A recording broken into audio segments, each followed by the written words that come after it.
Well, hello then, I do hope you're all well and I do hope you all had a fantastic weekend and you're all bright-eyed and bushy-tailed. Now, is this the most astonishing Brexit denying at its brilliant best, you could say? Now, this is within a European Scrutiny Committee meeting where they were discussing the terms of the UK's new relationship with the EU. Now, James Cleverly, our Foreign Secretary, was basically being asked to take a trip down the road of reality and the single market by Labour MP Geraint Davies. Then the chair clearly didn't like this line of questioning because it was too close to reality for his own liking. Thanks, Joe. First of all, on a personal note, can I say how proud I was on Remembrance Day to see the three primary representatives of the government, namely the Prime Minister, the Foreign Secretary and the Home Secretary, being from minority communities for the first time in history.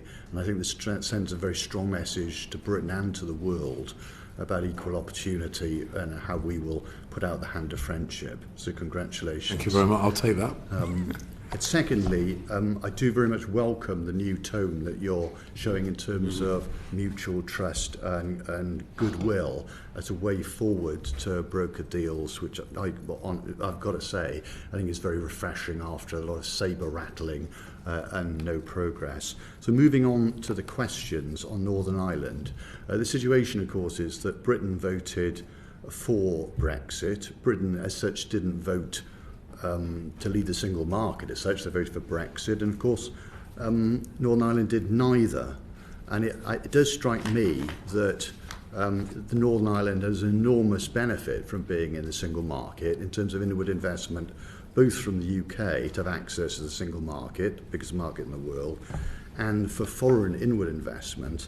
And I wonder why the government isn't doing more to promote those opportunities to all the communities in Northern Ireland, alongside trying to negotiate with the EU for less border checks so that there's easier trade from Britain in terms of logistics. We talked about pork pies and this sort of thing before there, but also the British companies have the confidence to invest in the EU, in essence, through the Northern Ireland to bring prosperity to Northern Ireland and help reduce some of the inflamed tensions we've got between the communities.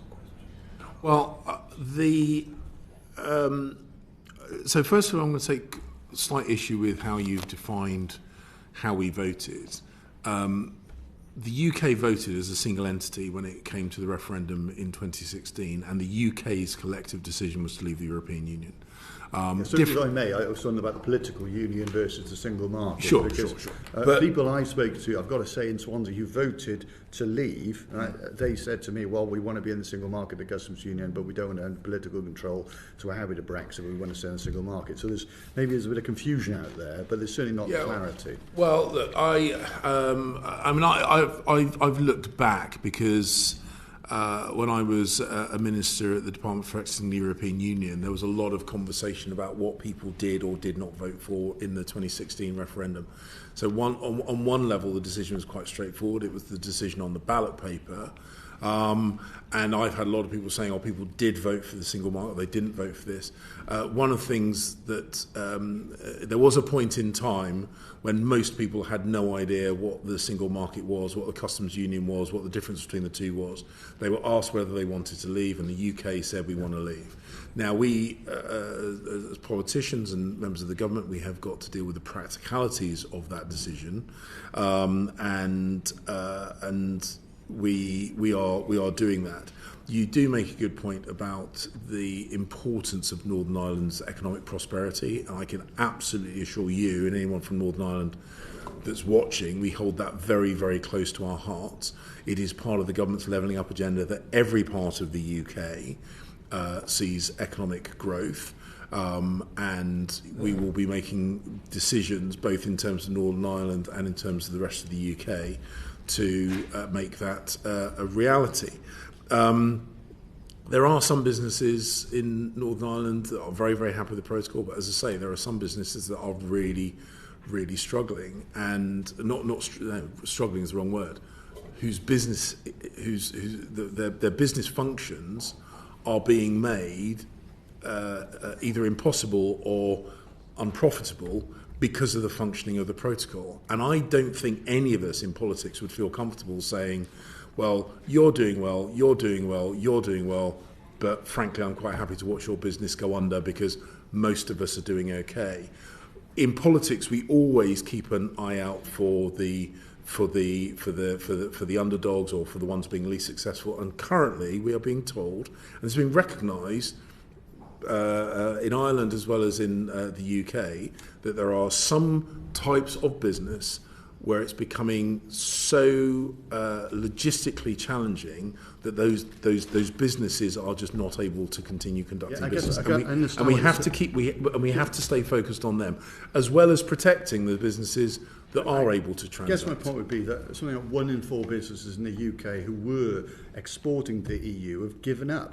Our trade with the EU is 15% down. Those businesses could relocate to Northern Ireland and easily trade with the EU and make loads of money and help the economy. So why aren't you encouraging that? We've signed the protocol. It's a legal requirement under international law. Why don't we make it work so the people of Northern Ireland can see the benefits of it rather than moaning about it all the time? Well, but again, I mean, even if there were a significant relocation of UK businesses to that particular part of the UK, that doesn't alter the fact that there are currently businesses that were transacting in Northern Ireland, UK businesses that had outlets in Northern Ireland, had business functions in Northern Ireland, that are seeing those business functions curtailed or even being forced to stop them.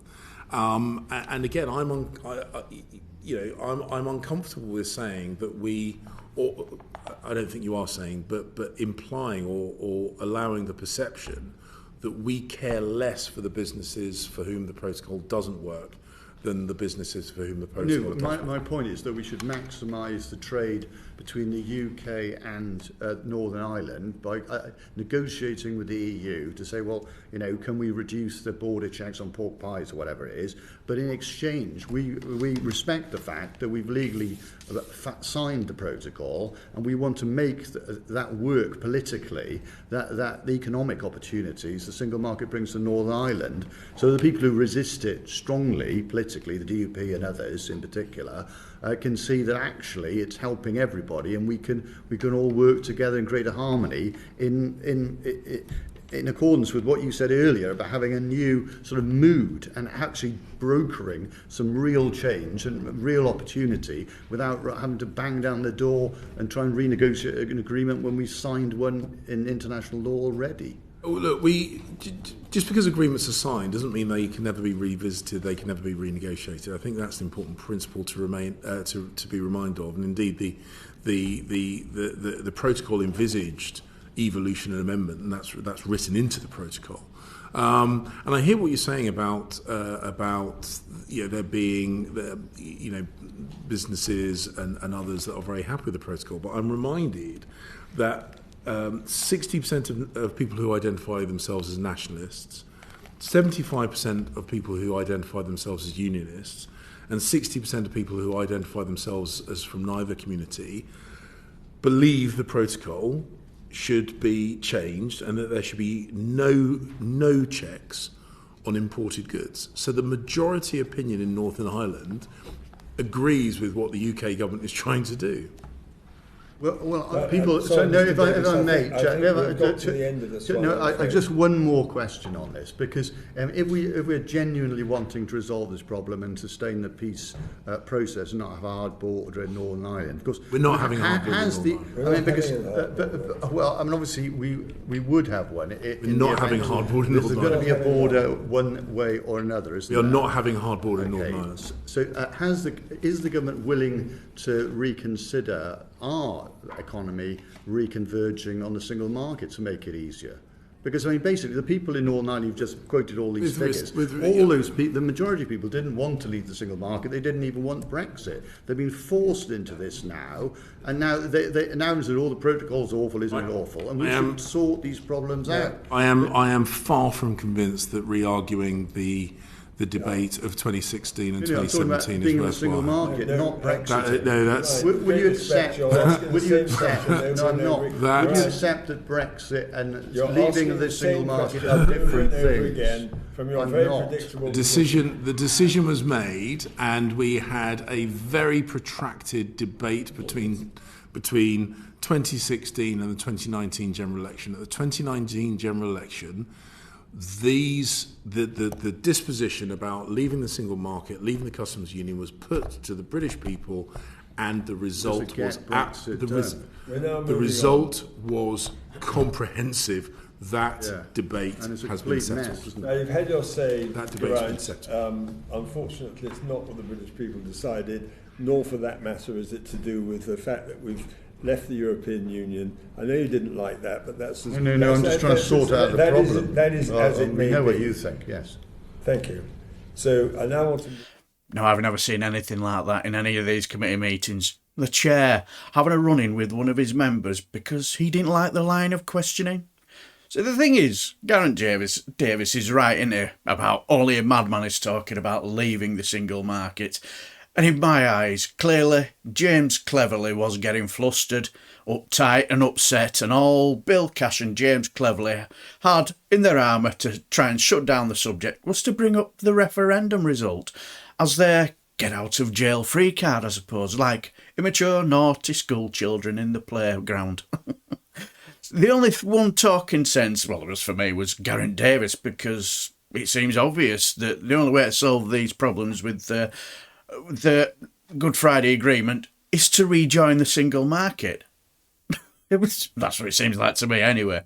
But now, there'll be another video today at 11 o'clock where you'll see how completely bonkers these Brextremists really are. But until then, leave your comments below, and I shall leave the video here, and until the next time, I shall bid you farewell and take care.